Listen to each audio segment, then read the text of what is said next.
guys, welcome back to my channel. My name is Leanna, or if you're just joining us, welcome to the channel. This channel is for suicide survivors, people who have lost a loved one due to suicide, and we're just trying to be a peer support group for each other. And I've been going through this now for 20 years, so I'm usually going to put in a story to what I've learned along the way.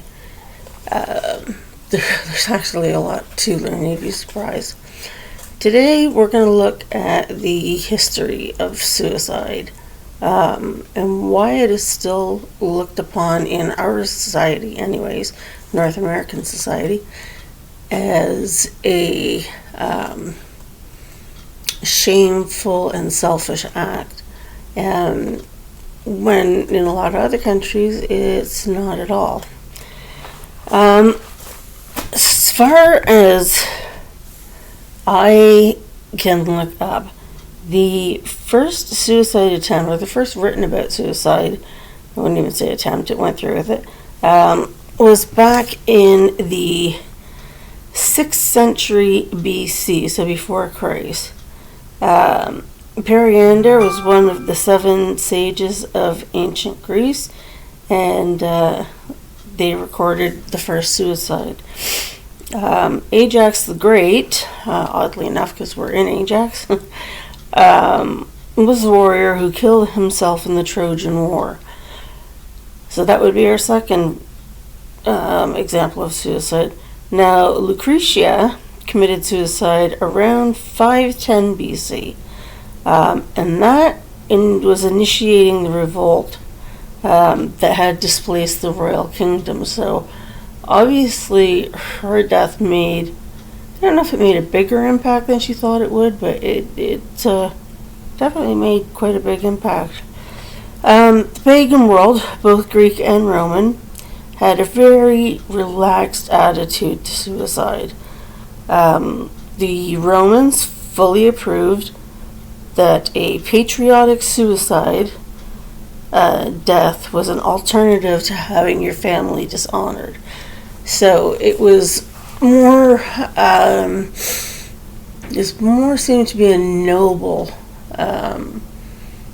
or an act of nobility anyways, rather than to shame your family. Just take your life and it all goes away, I guess. There was an attitude change around the Renaissance era.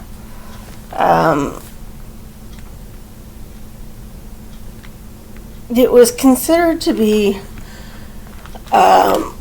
worthwhile means to ending a very tortured life. So people who were tortured with plagues or disease, possibly mental illness, it doesn't really get into specifics, but they say that it was acceptable if you were doing it to put an end to the means of torture and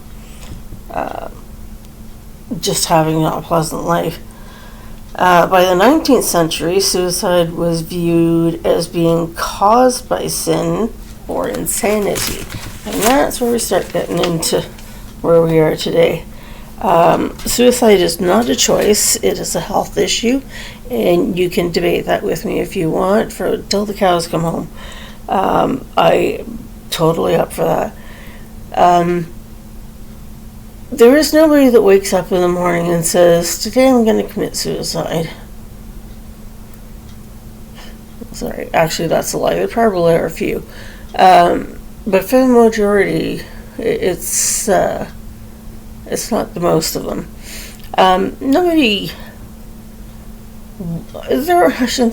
There are people that don't want to be here, but they don't want to be here in a life that they're in currently. There's either constant chaos, there's a high proportion of abuse in relationships within the family or among friends and lovers. And the fastest way to get out of that, if you can't see any other way out, is suicide. Now, saying that's the easy way out, if you've ever tried to commit suicide, and I have, it is not the easy way out. You really gotta hype yourself up for it. You have to have all your P's and Q's and T's crossed and your I's dotted, and it's still not always gonna work. My last suicide attempt, probably about 15 years ago now, didn't go well at all. In fact, it left me with hearing damage in this side of my ear. So, needless to say, I stopped trying.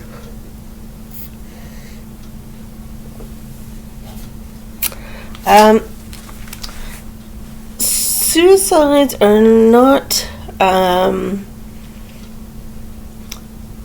suicide as a choice is not made by clearly thinking people. These are people who have a lower, a lower serotonin level, which is also a key factor to brain functions related to behavioral control. So that in itself should tell you that while the person's reacting and maybe a little bit off the wall and sketchy or whatever, that's part of the whole mental illness of it. We try to undermine our feelings all the time, but I personally think that the more that we undermine our feelings, the greater the risk of suicide in our just general population is available. Many people continue to believe that suicide is a selfish act based on a poor result and poor decisions. Now, we all make poor decisions. I'm sure you can think back of a time when you're like, oh, I should have left that date early. God, I should have never taken that class.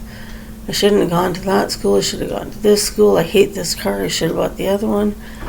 I didn't want to date Fred, but how do I get rid of him? There's lots of things. This goes further deep into it, though. There's a lot of layers between people from what I've found. I mean, it's like layer after layer. It's like abuse, neglect, abuse, neglect, put downs, making you feel worthless, whatever. So you just, you don't have any room for it anymore. And you just want out. And for whatever reason, that's the only way that you can see out. People who commit suicide are already struggling with extreme emotional pain, and they constantly have what I call fatal ideas or ideas of fatality.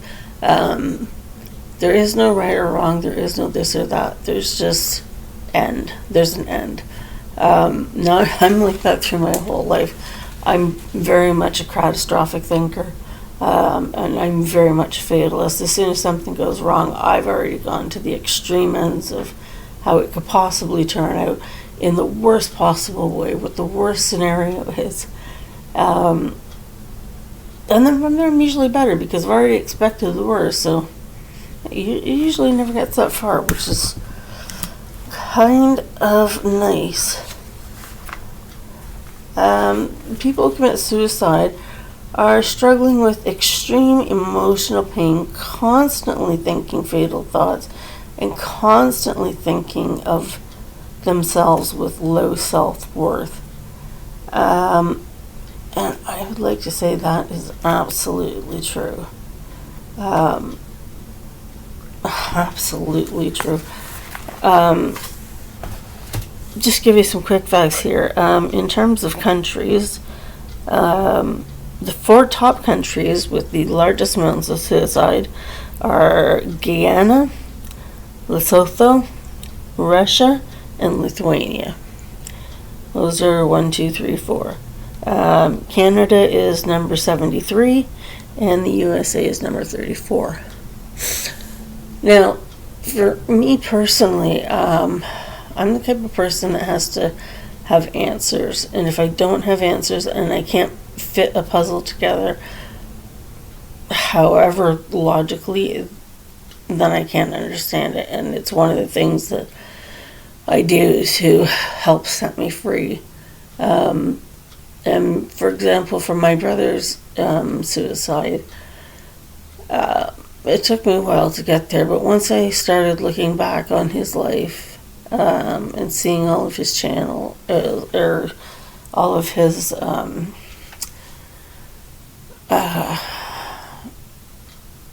stigmas, and how he had to fight, even he had a learning disability, so he had to overcome that. He had lazy eye, he had to overcome that. He wasn't the child apparently my father wanted, so he had to overcome that. And a lot of the abuse was taken out on me. And I get into that at a later date, but he had a hard time holding down a job. He did not finish high school. He just, he got paid on Friday, and by Friday at 10:30, all of his money was gone. And I always think, if he had a little bit of guidance more here and there, maybe it would have worked out better. I try to do as much as I can, and I had told him that, anytime my ex-husband and I went and looked at a house, we made sure there was a basement apartment, so when my mom and my nan passed away, that Brett would come and live with us. I don't know how much he believed that. I wish he had believed it a lot more, because that was sincerely the fact. Looking back on his suicide, although tragic, although unexpected, and just a nightmare, really. The more that I look back at it, and the circumstances surrounding it, I could see how he could come to that idea. And you have to think, this is not a right-thinking person. This is a person who is under an extreme amount of pressure, who does not have proper coping skills.